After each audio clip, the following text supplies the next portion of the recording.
but it's pretty straightforward to me, the meeting. Anyway, One, hello, there's no everyone. substitute, as those of you who've covered me for a while know, Well, for face-to-face finished dialogue the, between leaders. the None. last meeting, And President this Putin and week's I long had trip, share a unique US responsibility Russian Summit. to manage I the know there were a lot relationship of hype between two around this powerful meeting, and proud countries. But it's pretty A straightforward. to me, the relationship meeting. that has to be One, stable there's no and substitute, predictable. as those of you who've covered And me it for a should while be able know, to, we should be able to for cooperate face-to-face where it's in our dialogue mutual between interest. None. And where we have And differences, President I Putin want and I President Putin had to understand share why a I unique say what I responsibility say and why I manage the do what I relationship do, between two powerful and proud and countries. how we'll respond A relationship to that, specific kinds has of to be actions stable that harm and America's predictable. interest. And Now, it should be able to, we should be I able told to cooperate President Putin where my it's in our agenda is mutual not interest. against Russia And where or we have anyone differences, else. I want President It's Putin to for understand the American why people. I say what I say, fighting and COVID-19, why I do what I rebuilding do, our economy, and reestablishing how we'll respond relationships around the world, our to allies and specific friends, kinds of actions and protecting that the harm American America's people. interest. That's my Now, responsibility as I told president. President Putin my agenda I also is told not him that no against president of the Russia United States or anyone would else. keep faith with the It's American for people the if American they people. did not speak out Fighting to COVID-19, defend our democratic rebuilding values, our economy, to stand up for the reestablishing universal and relationships around the fundamental world, our freedoms that allies and all friends, men and women have protecting in our the view. American people. That's just part That's of the my DNA of our responsibility country. as president. So human rights I is also going to told him always that no be on president the of the table, United I told him. States could It's keep not faith about with just the American going people after Russia if they when did they not violate speak human out rights. It's about who to we defend are. our democratic How values, could I be the to president of stand the up for United the States of universal and America fundamental freedoms and that not all speak men out and women have against the in our violation of view? human rights? I That's told just him part of the DNA that of our unlike country. other countries, including So Russia, human rights is going to we're always uniquely be a on the product table, of I an told him. idea. It's You've not heard me about say this just before going again and after again. Russia when I'm they going to keep violate saying human it. rights. It's about who What's we that are. idea? How We could don't I be the derive our president of the rights United from the States of government. America We possess them not because speak we're out born, against the violation of human Period. rights? I told him. and we yield them Unlike to a other government. countries, including Russia, And so we're the uniquely a forum I product pointed of out an to him idea.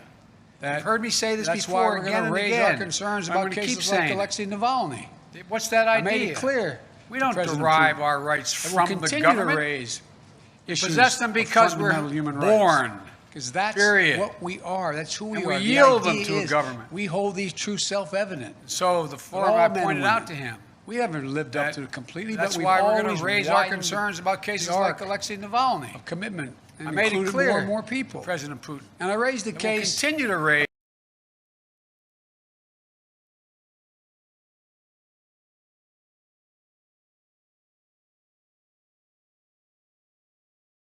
The importance of a free press and freedom of speech. I made it clear that we will not tolerate attempts to violate our democratic sovereignty or destabilize our democratic elections, and we would respond. The bottom line is, I told President Putin that we need to have some basic rules of the road that we can all abide by. I also said there are areas where there's a mutual interest for us to cooperate. For our people, Russian and American people, but also for the benefit of the world and the security of the world. One of those areas is strategic stability. You asked me many times, what was I going to discuss with Putin before I came? I told you I only negotiate with the individual, and now I can tell you what I was intending to do all along. And that is to discuss and raise the issue of strategic stability and try to set up a mechanism whereby we dealt with it. We discussed in detail the next steps our country should take on arms control measures, the steps we need to take to reduce the risk of unintended conflict. And I'm pleased that you agreed today to launch a bilateral strategic stability dialogue. Diplomatic speak for saying, get our military experts and our diplomats together to work on a mechanism that can lead to control of new and dangerous and sophisticated weapons that are coming on the scene now, that reduce the times of response, that raise the prospects of accidental war. And we went into some detail of what those weapon systems were. Another area we spent a great deal of time on was cyber and cybersecurity. I talked about the proposition that certain critical infrastructure should be off limits to attack, period, by cyber or any other means. I gave them a list. If I'm not mistaken, I don't have it in front of me, 16 specific entities, 16 defined as critical infrastructure under U.S. policy. from the energy sector to our water systems. Of course, the principle is one thing. It has to be backed up by practice. Responsible countries need to take action against criminals who conduct ransomware activities on their territory.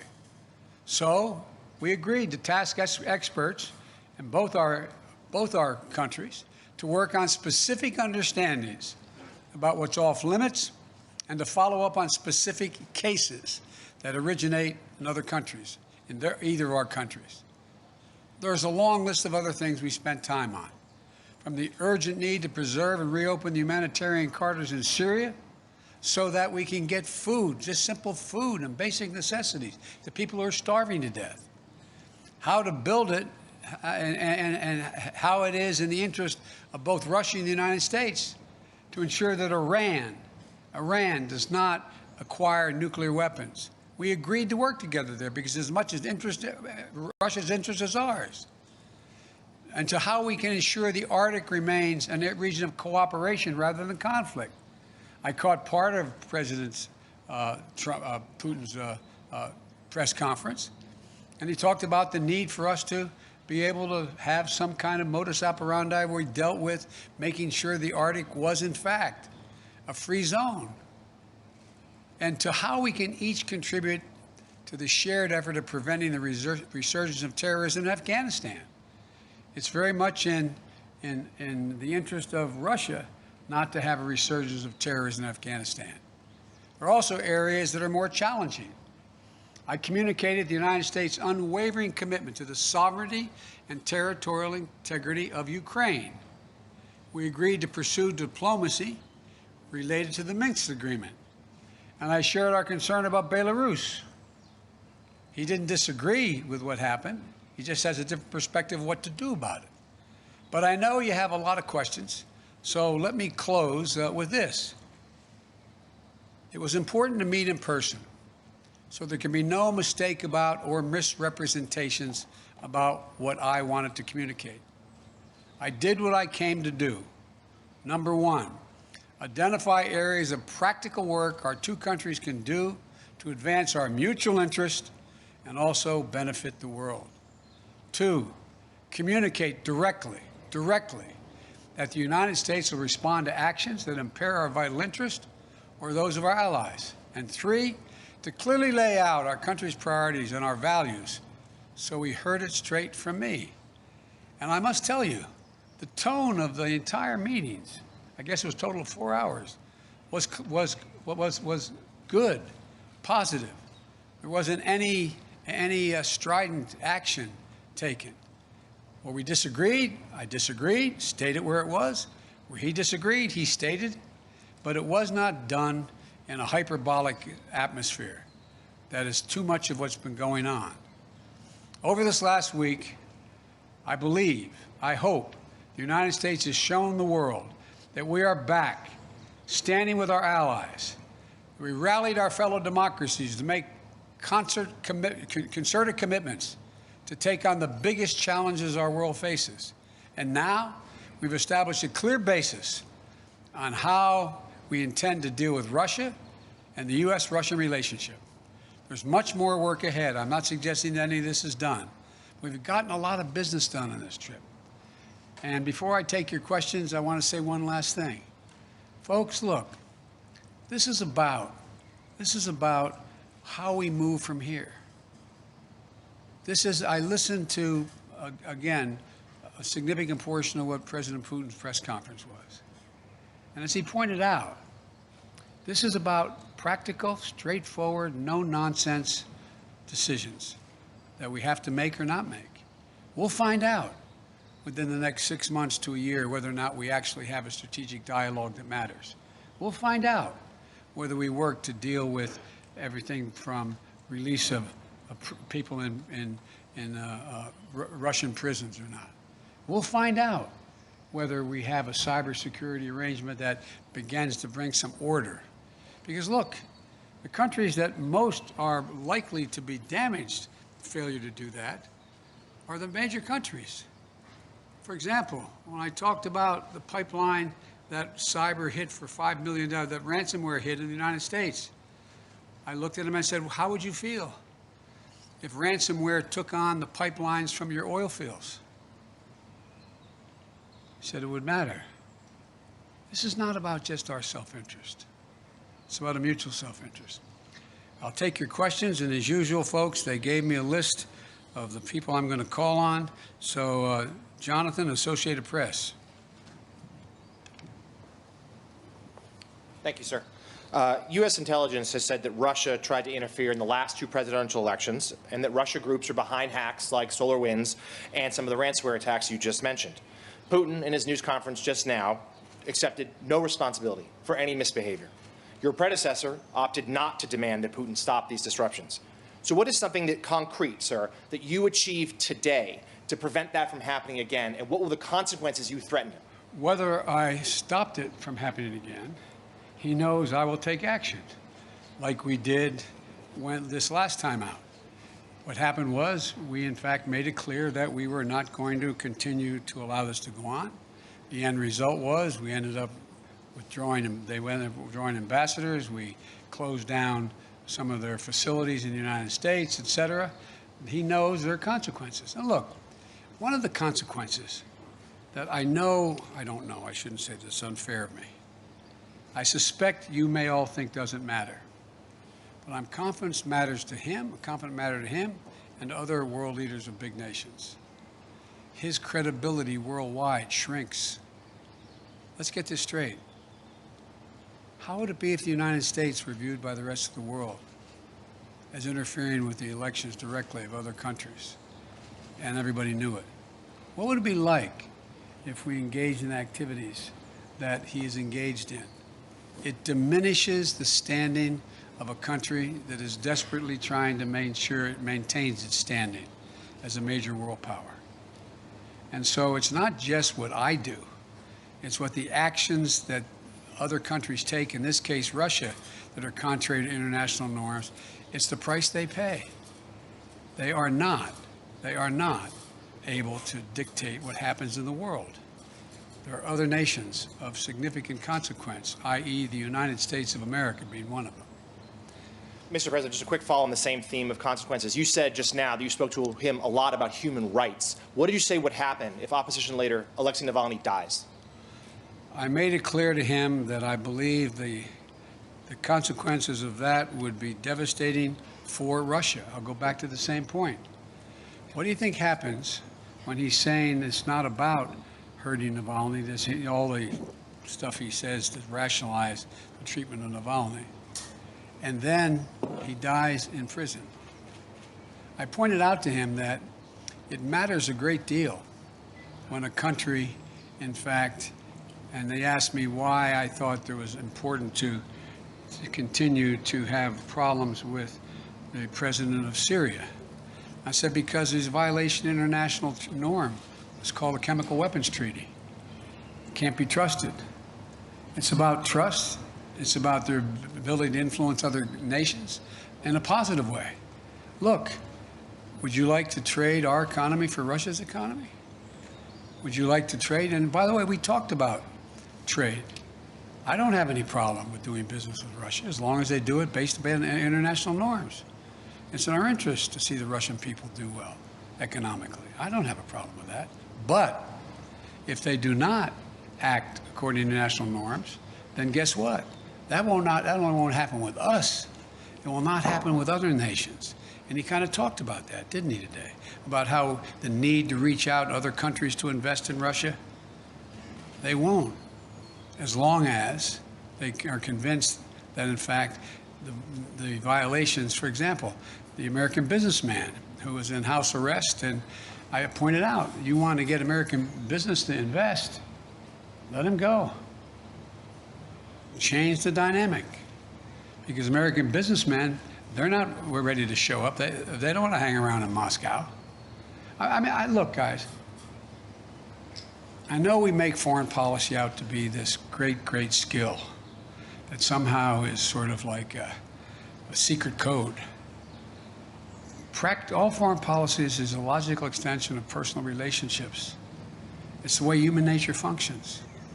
And understand, when you run a country that does not abide by international norms, and yet you need those international norms to be somehow managed so that you can participate in the benefits that flow from them, it hurts you. That's not a satisfying answer. Biden said he'd invade Russia. You know, it's not, you know. By the way, that was a joke. That's not true.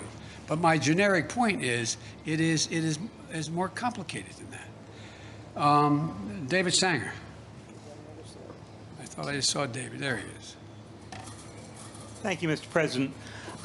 In the run-up to this discussion, there's been a lot of talk about the two countries spilling down into a Cold War. And I'm wondering if there was anything that you emerged from in the discussion that made you think that With your permission, I'm going to take my coat off. The sun is hot.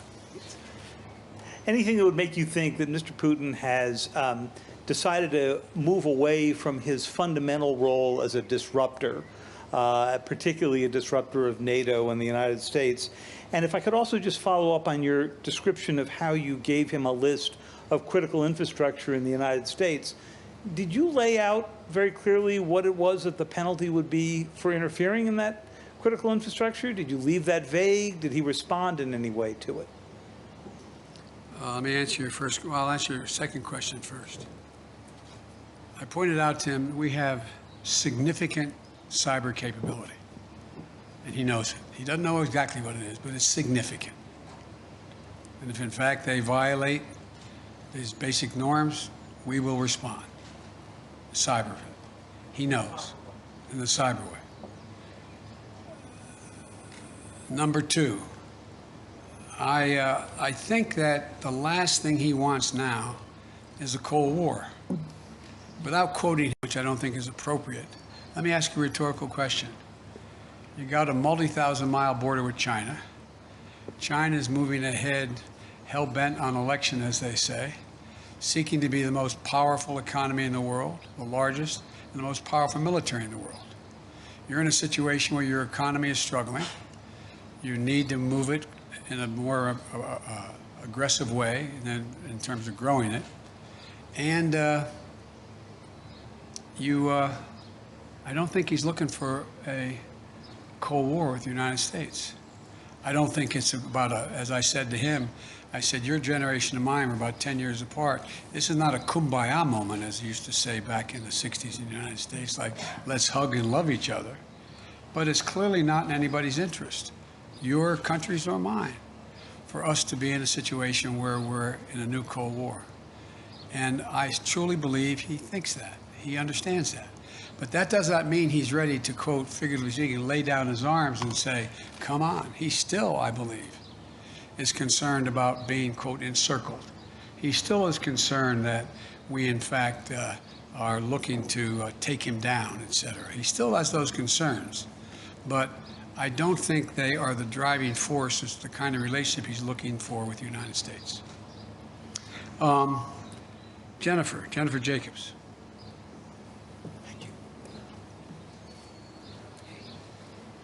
Thanks. Thank you, Mr. President. Is there a particular reason why the summit lasted only about 3 hours? We know you had maybe allotted 4 to 5 hours. Was there any reason it ran shorter? Also, President Putin said that there were no threats or scare tactics issued. Do you agree with that assessment, that there were no threats or scare tactics? Yes. And also, did you touch on Afghanistan and the safe withdrawal of troops? Yes, and yes. Let me go back to the first part. The reason it didn't go longer is when the last time two heads of state have spent over 2 hours in direct conversation across the table, going into excruciating detail. You may know of time, I don't. I can't think of one. So we didn't need, as we got through, when we brought in the larger group, our defense, our intelligence, and our foreign, well, my foreign minister wasn't foreign minister, my Secretary of State was with me the whole time. Our ambassador, et cetera, we brought everybody in. We had covered so much. And so there was a summary done by him and by me of what we covered. Lavrov and Blinken talked about what we had covered. We raised things that required more amplification or made sure we didn't have any misunderstandings. And so it was kind of after 2 hours there, we looked at each other like, okay, what next? What is going to happen next is we're going to be able to look back, look ahead in 3 to 6 months and say, did the things we agreed to sit down and try to work out, did it work? Are we closer to a major strategic stability talks and progress? Are we further along in terms of and go down the line? That's going to be the test. I'm not sitting here saying because the president and I agreed that we would do these things that all of a sudden it's going to work. I'm not saying that. What I'm saying is I think there's a genuine prospect to significantly improve the relations between our two countries without us giving up a single solitary thing based on principle and our values. No, there were no threats. There were, as a matter of fact, I heard he quoted my mom and quoted other people today. It was very, as we say, which will shock you coming from me, somewhat colloquial. And we talked about basic fundamental things. And you know how I am. I explain things based on personal basis. What happens if, for example? And so there were no threats, just simple assertions made, and no, well, if you do that, then we'll do this, with anything I said. It was just letting him know where I stood, what I thought we could accomplish together, and what, in fact, if there were violations of American sovereignty, what we would do.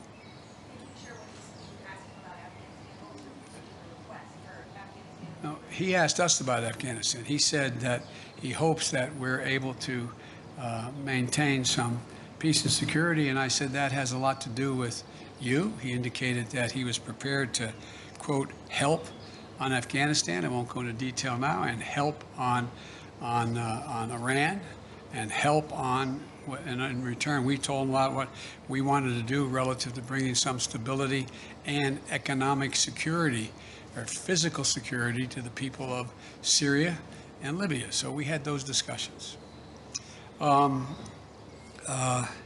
Yamiche. Thanks so much, Mr. President. You say that you didn't issue any threats? Were there any ultimatums made when it comes to ransomware? And how will you measure success, especially when it comes to these working groups on Russian meddling and on cybersecurity? Well, it's going to be real easy. They either, for example, on cybersecurity, are we going to work out where they take action against the ransomware criminals on Russian territory? They didn't do it. I don't think they planned it in this case. And are they going to act? We'll find out. Will we commit? What can we commit to act in terms of anything affecting, violating international norms that negatively affects Russia? What are we going to agree to do? And so I think we have real opportunities to move. And I think that one of the things that I noticed when we had the larger meeting is that people who are very, very well informed started thinking, you know, this could be a real problem. What happens if that ransomware outfit were sitting in Florida or Maine and took action, as I said, on their single lifeline to their economy, oil? It'd be devastating. And they're like, you could see them kind of go, not we'd do that, but like, whoa. So it's in everybody's interest that these things be acted on. We'll see, though, what happens from these groups we put together. The third one, yes, go ahead. Mr. President, when President Putin was questioned today about human rights, he said the reason why he's cracking down on opposition leaders is because he doesn't want something like January 6th to happen in Russia. And he also said that he doesn't want to see groups formed like Black Lives Matter. What's your response to that, please? My response is kind of what I communicated, that I think that's a ridiculous comparison. It's one thing for literally criminals to break through cordon, go into the Capitol, kill a police officer, and be held unaccountable. And it is for people objecting and marching on the Capitol and saying, you are not allowing me to speak freely. You are not allowing me to do A, B, C, or D. And so they're very different criteria. Steve Holland, Reuters. President Putin said he was satisfied with the answer about your comment about him being a killer. Could you give us your side on this? What did you tell him? He's satisfied. Why would I bring it up again? Now that you've talked to him, do you believe you can trust him? Look, this is not about trust. This is about self-interest and verification of self-interest. That's what it's about. So I virtually almost anyone that I would work out an agreement with that affected the American people's interest, I don't say, well, I trust you, no problem. Let's see what happens. You know, as that old expression goes, the proof of the pudding is in the eating. We're going to know shortly. Igor, Radio Free Europe and Radio Liberty. Hello, Mr. President. Hello, Mr. President. You want to go in the shade? You can't. Can you see? Thank you. Yeah. All right. Yeah. I think you know attacks in civil society and the free press continue inside Russia. Yes. For example, Radio Free Europe. Yes. Radio Liberty, Voice of America, Current Time TV channel where I work, branded foreign agents, and several other independent media. So we are essentially being forced out in Russia 30 years after President Yeltsin invited us in. My question is, after your talks with President Putin, how interested do you think he is in improving the media climate in Russia? I wouldn't put it that way in terms of improving the climate. I would, in fact, put it in terms of how much interest does he have in burnishing Russia's reputation that is viewed as not being contrary to democratic principles and free speech. That's a judgment I cannot make. I don't know. But it's not because I think he's interested in changing the nature of a closed society or closed government's actions relative to what he thinks is the right of government to do what it does. It's a very different approach. You know, there's a couple of really good biographies. I told him I read most everything he's written and the speeches he's made, and I've read a couple of very good biographies, which many of you have as well. And I think I pointed out to him that Russia had an opportunity, that brief shining moment after Gorbachev and after things began to change drastically, to actually generate a democratic government. But what happened was it failed, and there was a great race among Russian intellectuals to determine what form of government would they choose and how would they choose it. And based on what I believe Mr. Putin decided was that Russia has always been a major international power when it's been totally united as a Russian state, not based on ideology, whether it was going back to Tsar and commissars, straight through to the revolution, the Russian Revolution, and to where they are today. And I think that it's clear to me, and I've said it, that I think he decided that the way for Russia to be able to sustain itself as a great, quote, great power is to, in fact, unite the Russian people on just the strength of the government. The government controls, not necessarily ideologically, but the government. And I think that's the choice that was made. I think I'm not going to second guess whether it could have been fundamentally different, but I do think it does not lend itself to Russia maintaining itself as one of the great powers in the world.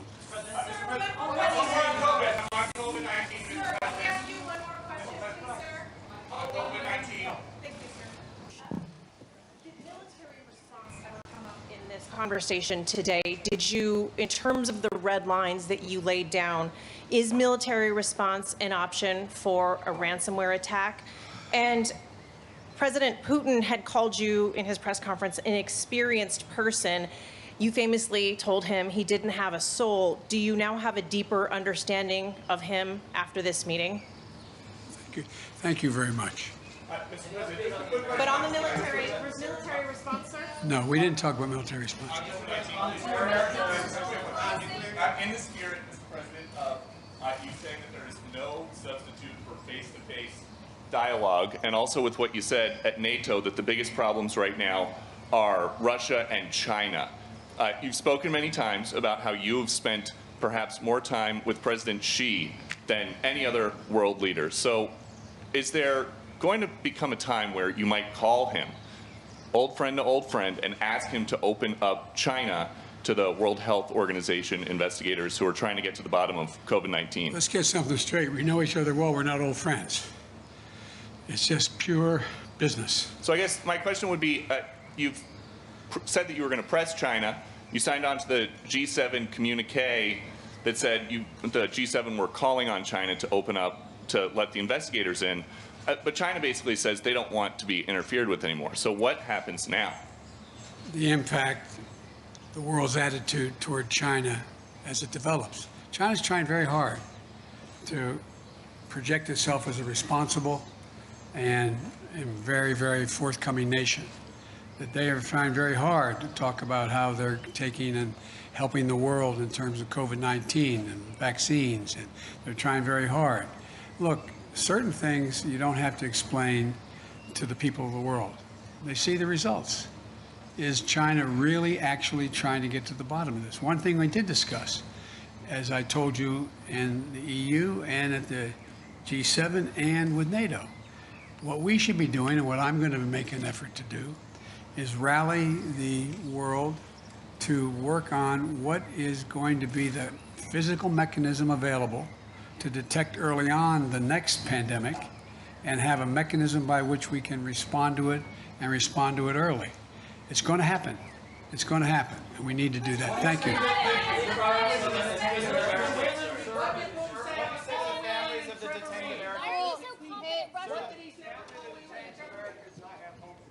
I say again, we can't hear you. I said the families of the detained Americans came up and we discussed it.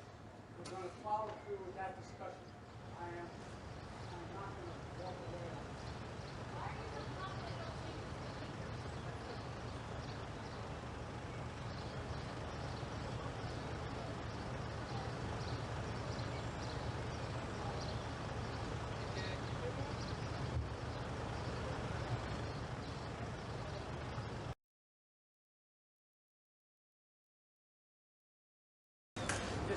But given his past behavior has not changed, and in that press conference after sitting down with you for several hours, he denied any involvement in cyber attacks, he downplayed human rights abuses, he even refused to say Alexei Navalny's name. So how does that account to a constructive meeting as President Putin framed it? I don't understand that. If the summit with China... We need to load. Cool, we need to load quickly. Let's go. Quickly, cool. Mind, Bobby. Do that, cool.